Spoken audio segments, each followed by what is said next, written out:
This starts episode 2, and right off the bat, you'll meet Charlie, who agreed to move the Range Rover from St. Louis back to Virginia. I just wanted to take a second to mention that Charlie is the most talented musician I've ever met, and a legitimate rock star. He's shown here with a guitar, but he's advanced with many instruments, and a genuinely modest and great guy.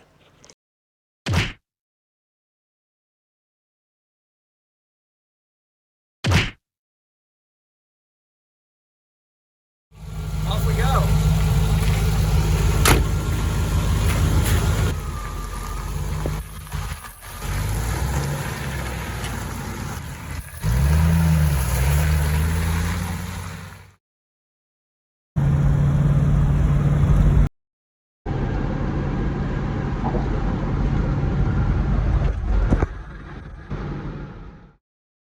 Day 2 driving this thing. A lot of notes to cover. But so far, everything is pretty A-okay. No gauges on at the moment. Coolant staying where it's supposed to. Really seemed like it wanted to come off.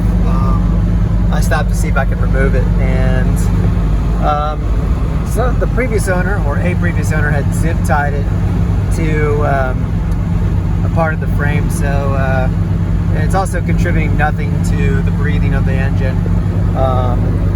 It is merely for looks at the moment. The only thing that air is going to is the inside of the driver's side front fender, which doesn't seem useful in any circumstance. It looks hip, but really wants to pry itself off at about highway speed. Down to my t-shirt. It got to about 70 in Nashville today. Surprisingly hot for a February day. The greenhouse in here is real. Yeah, it lets in a lot of sun. Air in the cabin heats up really quickly.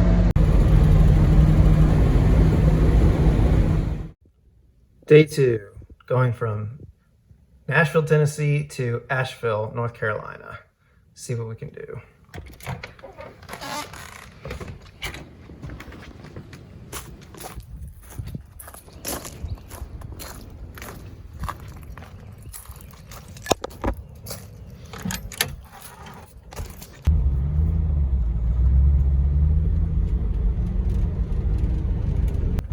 Very steep angle here. Okay, update before heading back to Richmond from Asheville. A little bit of coolant is depositing right there on, yeah, you can see it down there, right on top of the block.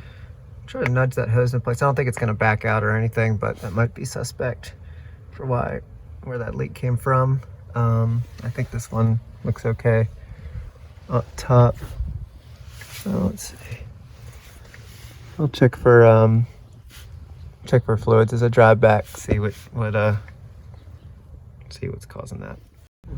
But I'm pretty sure the Defenders are really agrarian, and I think this is kind of like a nice blend of, yeah, it's rough and tumble, but you know, it's very comfortable. And it tackles city driving. Yeah, Look at that. with aplomb.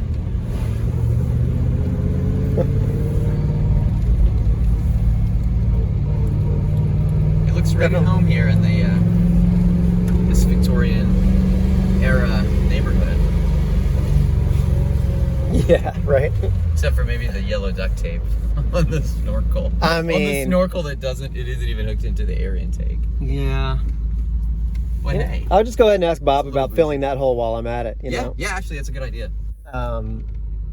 I mean, that might be, you think we could help, we could learn some, I mean, you know metalworking. I don't know it, but You know, that's a low risk thing to try it on, because if it doesn't work, we Right. got an extra cow. and we're not talking, this is not, I mean, you saw these panels, they're not super straight. You know, they're, Right.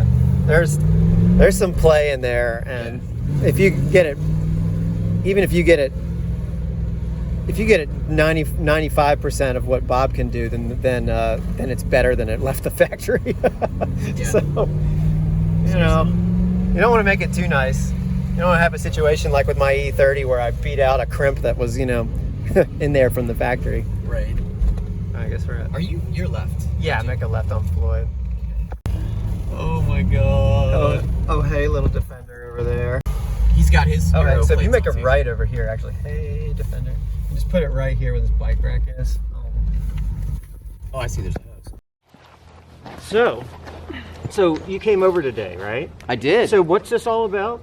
Oh, what is this all about? So, yeah, I within approximately 45 minutes of owning my new to me 1990 Range Rover Classic, two-door, rare two-door here. Love the two-door. Eurospec two-door. I managed to not set the parking brake correctly, and when I went inside to wash my hands off, Yeah. a friend of myself and you know the two of us went in to wash our hands after working on the car a little bit. Came back out. It had rolled down a slight incline, about, I don't know, 10 or 12 feet into Wow. my neighbor's Honda CR-V. Oh. Yeah. And you came out, you told me you came out and you thought someone had stolen it. And then you panned around and you saw it over there. Was it like 30 feet away or something? Yeah, I mean, it just, if you could imagine, you know, coming back out of the house and being like, we know 3 minutes ago the car was parked right here. And I was thinking the keys were in it and someone stole it. And then, of course, we both look up and right at the same time we see it down there at the other end of the parking lot, you know, against someone's car. Oh, that's awful. Now, I wasn't there, but you took some pictures and videos. So I'll put those in to this so people can see what that's about. So yeah, so first of all, delivery day is always stressful, right? Because you've never seen this. You've paid money for this thing, but you've never seen it. Which, frankly, is, unless you do your due diligence, it's not really a great idea to buy a car sight unseen on the internet. But these are rare, and we wanted one, so we went ahead and did it. Charlie, I have to give huge kudos to because he was very conscientious in delivering the car perfectly back, like 1,200 miles from St. Louis to here in Richmond, with nary a scratch on it.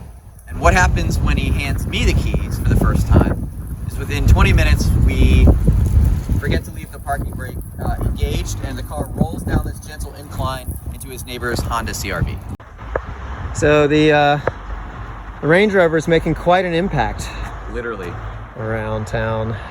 The Yep. apologetic note there. Apologetic note. Well, Offering to make this poor gentleman whole for the fact that our Rover, due to user error of Charlie and I going inside to look at some of the guitar work he did on my Gibson ES335, it had been idling without the parking brake on for like 25 minutes while we were checking different systems, and it didn't move, which then of course made us forget that the parking brake wasn't on. And I immediately touched it and damaged not one but two cars. So why are we here today? We're here today to try to reverse what stupidity, my stupidity in particular, and the laws of physics did.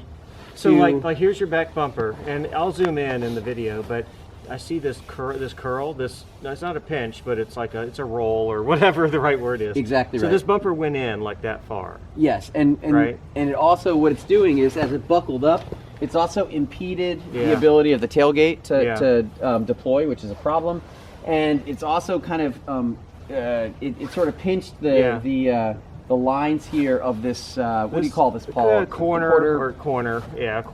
panel. So so this whole corner has pushed in probably that far, but Yeah. not sheared. You know, so we're just going to see if we can do a pull with literally with a tree and chains. We're gonna without getting carried away. That's right. We're gonna do a little pull, a nudge, and see if we can get this out back to where it came from, just to release the stress. Exactly. Right? All right. So we'll take some video of that, and we won't overdo it. If it doesn't work, we'll stop. Right? Of course. All right. Because guys always stop Yes. before they do something stupid, right? All right. You want to do it? Yeah. Okay, Alex. What are we doing? We are literally taking this tree. This tree right here? That? Oh my gosh! All right. Yeah, All we're right. taking Big tree. it down. Well, we take it. No. Wait no. a minute, that's I don't not what think we're doing. so. Range Rovers aren't that What's that powerful. chain? What's that about? Can you pull that off? Come on, you can pull. What's wrong? Come on. There you go. Okay, so we're gonna use that chain, Give me the hand. which is hooked to this tree. It's hard to see. It's down in the weeds. But we're going to use that chain and that tree, and I'm going to get in the driver's side with, it's a manual transmission in first gear, and I'm going to do a little pull and see what happens. So, you okay, Chris, with that? Here goes nothing. All right. Yeah. Give it a shot. Oh! Stop. It came out. Wow. The entire bumper flange, the whole thing pulled out. Yeah. Okay, all right. Let me look. Wow, that did a lot more than I thought. Well, I'm not worried about any of that, by the way. No, I'm not either. Okay, I see what it is. There's that's easy to fix. There's a little welded piece in here that we Okay. can just re-tack. But you see how much it came back down. Yeah. So you kids remember how much higher this was? Well, that's good now. Yeah. Yeah, maybe do it with a little less speed. Now I think Well, I don't know. we're actually done pulling. Because what happens is there's a bracket right here. Yeah. That's why the bend happened here. Yeah. And in fact, you can look at the little metal, This right here. that strut. See Yeah. that strut? Mhm. See how it pulled the kind of the weld out? Yes. So that's easy to fix. We can just put it back. But so we can't pull anymore. That was like all we can do. Somebody had We freed. So here's an interesting question. Did we release enough pressure? Well, no, I don't think we did too much. I wonder if we released enough pressure on the tailgate. Yeah, I don't know. I mean, I think now because the bumper can't get pulled anymore because that weld is letting go. Right. Next thing we do is take the bumper off, and then we can start seeing if we could maybe do some kind of. I mean, literally, Whoa, might be able to do it with your own hands. You know, we might be able to, like, on the count of 3. Yeah. That's all it is. It's just sheet aluminum. Yeah. In fact, I noticed that when Alex grabbed this piece a little while ago, I noticed that he actually was able to move it slightly. Yeah. So there are brackets in here that's holding this corner. I think we should go at something, whether it's today or some other day, go look and find those brackets. Maybe they've moved a little bit. Yes. So it's just like chasing it. Yeah. That's all. So don't worry about this. This is going to be easy to fix. We could probably kick it back into place, but let's leave it. Let's leave it. I'll rebuild that weld. It was a little rusty. That's probably why it let go. So easy. I'm curious, do we want to try the tailgate at all and see if there's any more Sure. range See of what motion? happens. Ooh. Does it remind you of what it was? Yeah. There it is. So this thing just needs to come this way. Yeah. You know, it's like literally. Oh my gosh, you moved it. It's Paul, just, you moved it. Like just this doing is that. all we're talking about. So there are brackets in there. We could find those and do some do a little bit of pushing. I've got little hydraulic jacks or scissor jacks, and we can you know. So it's Well, just this is the first time since I've owned this that I've been able to get the gate down. that's great. This is a milestone. Each pickup. How difficult do you think it would be to take the bumper off? 20 minutes. Do you guys want to try to take the bumper off? Do you have time? You okay to drive around without the bumper on? course. That doesn't hurt you. So guys, Oh, I should be doing which this. ways do bolts go on and off? Right? How does it go? Lefty, loosey, righty. That's right. That's right. Lefty loosey, right? I feel like I'm not helping, which is actually a true statement. Okay. So would you want to do it or? Moral support is very important. You're doing great. You're doing awesome. Like a CrossFit workout. Yeah, right? I'm not gonna lie, I'm feeling this. You'll feel it tomorrow too, I probably. hope my Fitbit is catching. Yeah. It's like question mark? Yeah. What? Workout? 300 of something? There it is. All right. So we took that bumper off, and after Chris left, I used my hydraulic press to straighten out those wrinkles in the steel. It worked out pretty well. I've got a couple of different jigs and pieces of metal that I could stage in just the right place to straighten that out.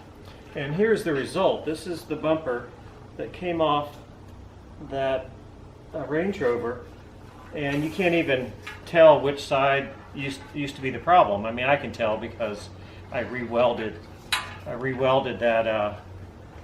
that spot right there where my thumb is, because that's the part that broke when we pulled it. But this thing's ready to go. I'm gonna clean it up a little more and shoot it with black satin paint, and then when he comes back over, we'll be able to install this bumper back on his truck. So that was a great save from a bad afternoon for him. All right, that's it for episode 2. In episode 3, we'll start doing some miscellaneous repairs, a little bit of welding, and some rust repair. See you then.